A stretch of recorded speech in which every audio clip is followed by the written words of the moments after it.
Hello po sa inyong lahat mga ka-crypto. Ako po si Pinoy Crypto Trader at sa video na ito ay atin pong pag-uusapan ang tungkol dito kay Shiba Inu, kung saan ang leader po ng Shiba Inu na walang iba kundi si Ginoong Satoshi Kusama ay ayan, meron po siyang isang active discussion dito at ito po ay tungkol sa integration ng Shibarium sa mga exchanges. Kaya ayan, mukhang magiging malaki po yung impact nito sa market price ni Shiba Inu. Ayan, kapag nagkaroon ng mga integration sa mga exchanges dito kay Shibarium, lalong-lalo na yung mga top exchanges natin. Ayan. At bago pa tayo magpatuloy ay nais ko lamang po munang bigyang linaw ang aking disclaimer dito kung saan ang nilalaman po ng video na ito ay hindi po ito isang financial advice. For education and information purposes lamang po ang layunin nito. Maliban po dito ay nais ko na rin pong magbigay babala na wala pong kahit anumang group chat ang Pinoy Crypto Trader. At ayan, ang sabi po dito ay Shiba Inu lead developer Satoshi Kusama says the team is currently in active discussion with some friends to onboard Shibarium with centralized exchanges. Ayan, yung grupo or yung team ni Ginoong Satoshi Kusama. Ayan, siya po ang, sa mga hindi nakakakilala sa kanya, ay siya po ang lead developer ng Shiba Inu. Ayan, at sabi po niya dito ay sila po ay nag-uusap ngayon. Ayan, sa kanyang team at syempre yung kanilang mga friends, mga kakilala. Ayan, na gustong suportahan ang Shibarium sa mga centralized exchanges. Kaya ayan, isa po itong magandang balita kasi dito po sila nakafocus ngayon sa kanilang development. Ayan, yung integration ng Shibarium sa mga centralized exchanges. Ayan, Satoshi Kusama, the pseudonymous lead developer of Shiba Inu, has made a vital disclosure about centralized exchanges integrating with Shibarium in the near future. Ayan, sa nalalapit po na hinaharap yung magaganap na integration na ito. Team discusses potential exchanges integration with Shibarium. In a latest development, Shiba Inu community member named Doc AB or Doc Ab asked Kusama on Shibarium's Telegram group to comment on whether the team is making any plans to onboard the chain with centralized exchanges. Ayan po, nagtanong. Ayan po ang nagtanong si Doc AB or Ab. Tinanong po niya si Ginoong Satoshi Kusama tungkol dito sa onboarding ng Shibarium. Yan, Shibarium, isa pong blockchain or layer 2 network. Kaya tinawag po siyang chain. Ayan, yung kanyang onboarding sa mga centralized exchanges. At ito yung sagot ni Ginoong Satoshi Kusama. Sabi niya rito ay responding to the inquiry, Kusama disclosed that the team is actively discussing the matter with some new friends. Kusama remarks suggest that Shiba Inu is currently working on an initiative to allow centralized exchanges to integrate Shibarium on their platforms. Kaya yan. Yan po ang sagot ni Ginoong Satoshi Kusama. Sinabi po niya na kasalukuyan po nila itong pinag-uusapan sa kanyang mga team at syempre sa mga close friends nila. Ayan. Although further details about the discussion remain unknown at press time, Kusama's disclosure stirred positive reactions among community members. Ayan.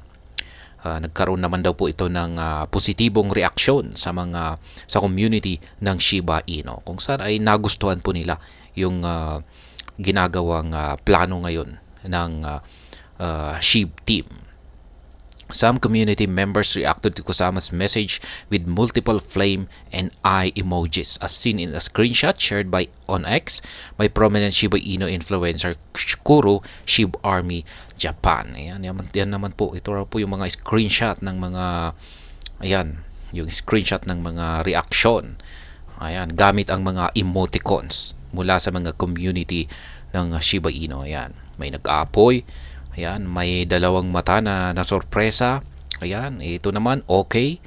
Ayan, yung hand gesture na, ayan, okay, very good. Ayan, ayan, trophy. Ayan, wala po tayong idea dito sa bato.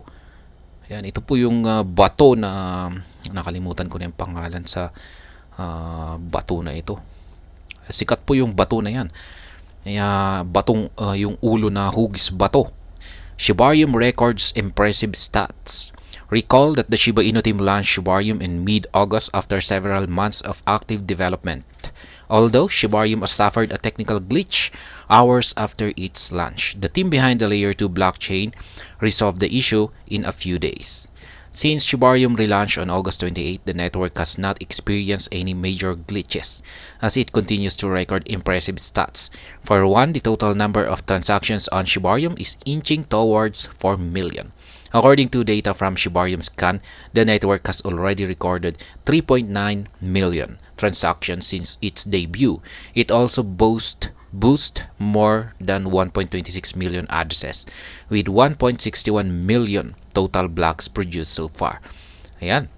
Nagkaroon lamang po ng problema si Shibarium noong kanyang initial launching, yung kanyang umpisa na na-launch sa kanyang mainnet. Pero nung na-relaunch ito, mula nung na-relaunch ito noong August 28 ay wala na pong problema. Hindi na po siya nagkaroon ng problema. Maayos na po yung kanyang operation.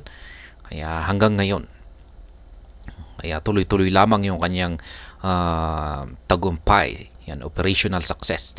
Shibarium success. Despite Shibarium's outstanding feat, the network has not gained widespread adoption as many anticipated. Yan nga lang ang problema. Napaka-successful ng launching ng Shibarium. Pero yun pa rin at mukhang wala pang gaanong nagkaka-interest dito para ito ay gamitin or i-adapt para magkaroon ng adoption. Pero may iilan lamang po.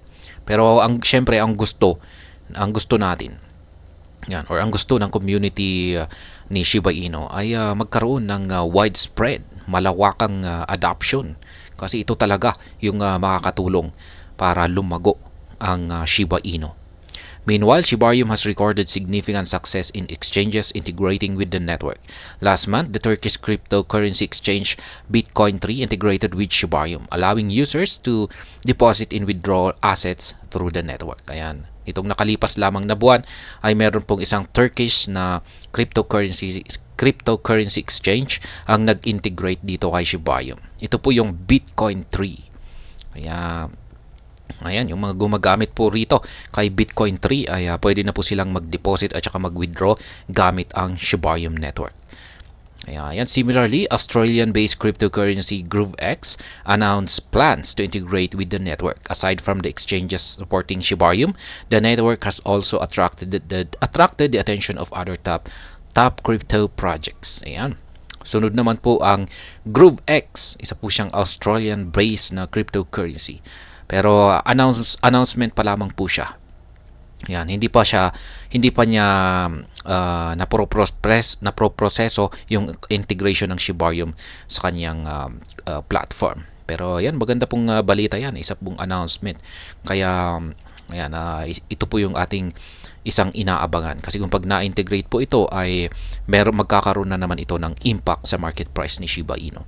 As reported earlier, the popular non-custodial decentralized wallet Atomic decentralized wallet, Atomic Wallet, integrated the Shibarium chain onto its platform. Isa pong wallet naman, ang isang decentralized na wallet na tinatawag pong Atomic Wallet, ang nag-integrate na kay Shibarium sa kanilang platform. Ayan lamang po. Pero sana tuloy-tuloy yung adoption dito kay Shibarium integration kasi yan po talaga ang isa sa mga mahalagang bagay na makakatulong sa paglago ng Shiba Inu. At ayan, hanggang dito na lamang po tayo sa video na ito. Sana po ay inyong nagustuhan ang aking paliwanag dito. Kung inyo po itong nagustuhan, pakiclick lamang po ang like button nito. Para naman po sa mga bago lamang dito, kayo po ay aking inaanyayahan para mag-subscribe. Pakiclick na rin po ang bell icon nito dahil ito po ang siyang magsisilbing notification nito sa mga bago kong videos na akin pong ina-upload sa aking YouTube channel na ito.